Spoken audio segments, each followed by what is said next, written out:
Donc, bonjour. Nous allons présenter les fonctions essentielles pour faciliter le travail de la simulation comptable.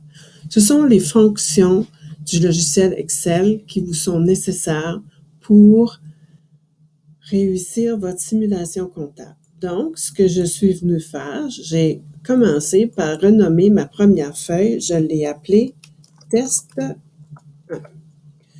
Donc, la première chose que je veux faire, c'est choisir de quel type de nombre je vais utiliser. Et je vais demander la comptabilité.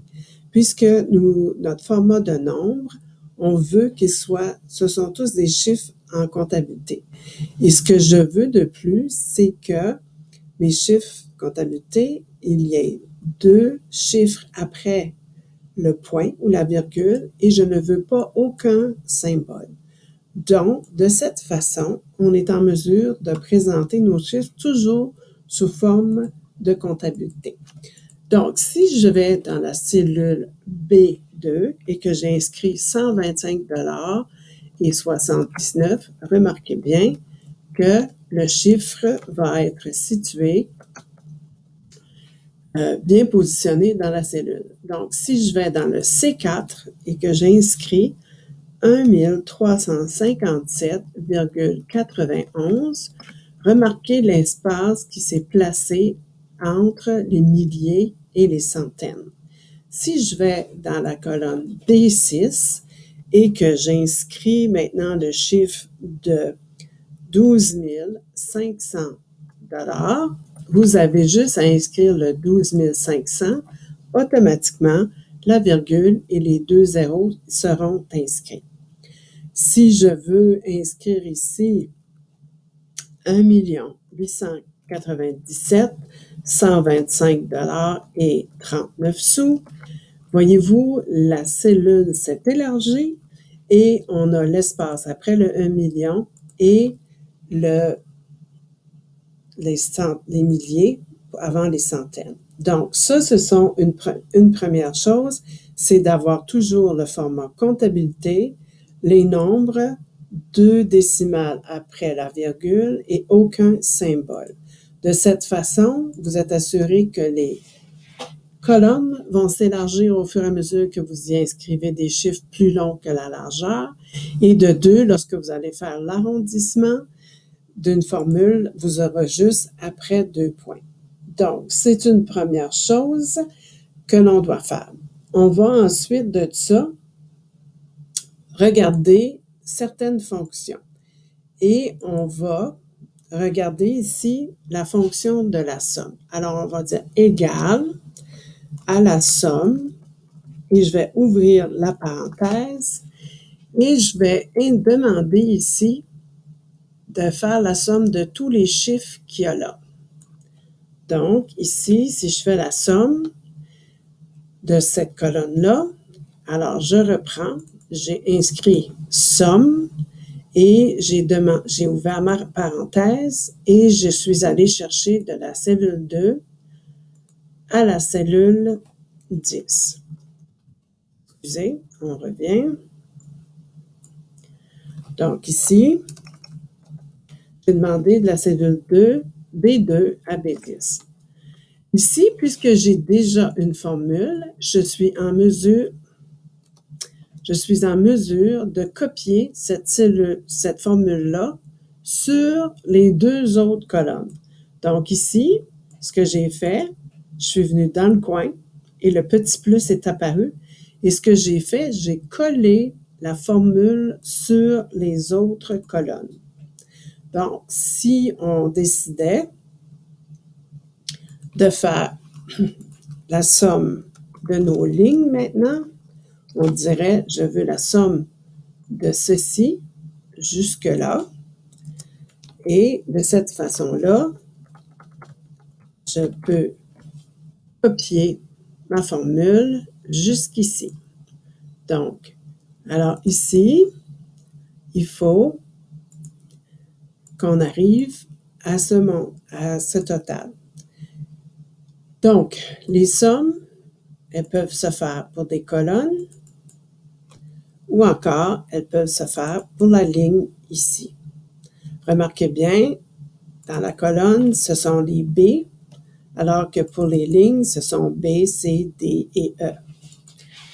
Il ne faut surtout pas faire égal à ça, parce que si vous ajoutez maintenant, je ne sais pas moi, 3500 $ ici, votre chiffre a changé, mais si vous aviez utilisé cette formule-là, votre chiffre ne serait plus le bon.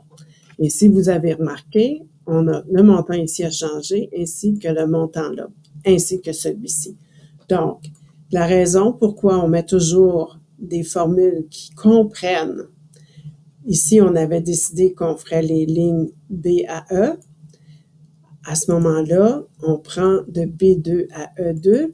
Si jamais on ajoute un chiffre, prenons dans la cellule E, qu'on ajouterait ici 4000, voyez-vous, le montant a changé ici. Il nous faudrait copier la formule qu'on a ici pour l'amener là.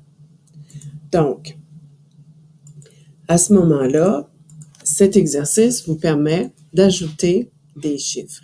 Maintenant, ce qui est important, tantôt, il semblait, vous avez remarqué qu'il y avait des dièses qui apparaissent ici.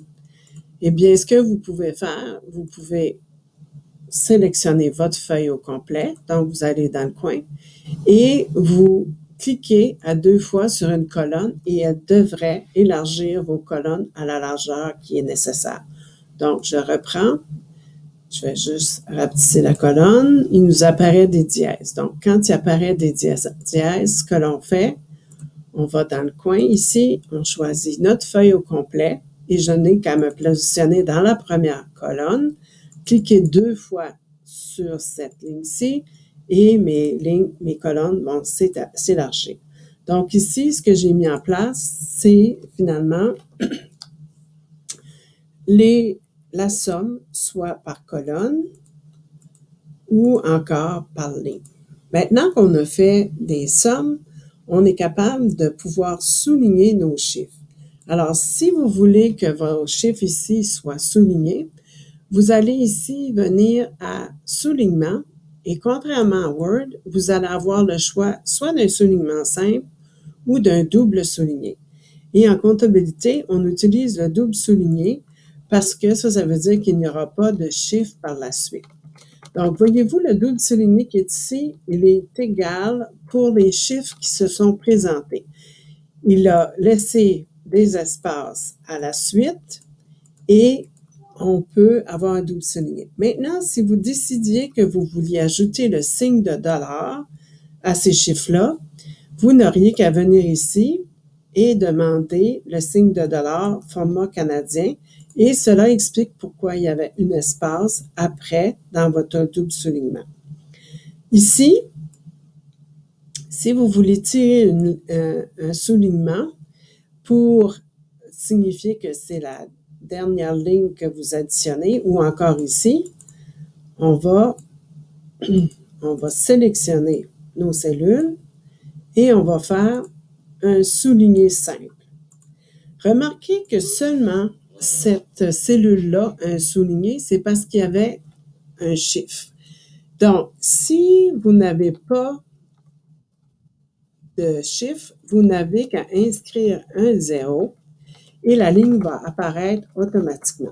De cette façon, vous avez toujours une ligne et si vous deviez ajouter un montant de 897 256 ici, eh bien, la colonne s'est élargie, le chiffre est maintenant souligné et les totaux ont été ajustés au complet.